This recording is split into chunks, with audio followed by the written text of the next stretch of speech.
Intermittent fasting খুব সুন্দর concept.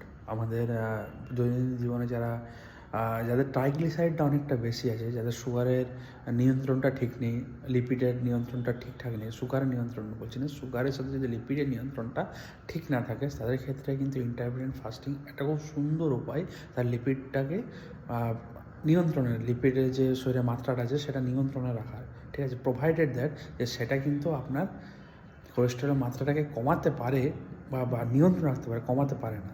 সেক্ষেত্রে আপনাদের লক্ষ্য রাখতে হবে যে হেলথ কেয়ার যে প্রফেশনাল আছে তাদের সাথে নির্দেশ মতো করে চলা। কিন্তু ইন্টারমিটেন্ট ফাস্টিং সম্বন্ধে আমি বলতে যেতে চাই যে এটা কিন্তু আপনার যে লিপিড মেটাবলিজমের হারটা আছে সেটা কিন্তু বাড়িয়ে দিতে পারে এবং আপনার শরীরে লিপিডের মাত্রা নিয়ন্ত্রণ করতে পারে উইথ অন্যান্য আরও আদার যে উপায়গুলো আছে তার সমেত।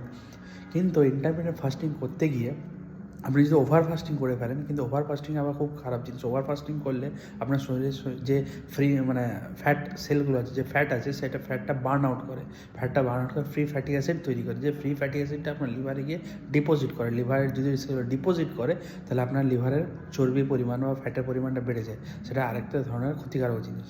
সেখান থেকে আপনার লিভার নষ্ট হতে পারে, লিভার ক্যান্সার হতে পারে।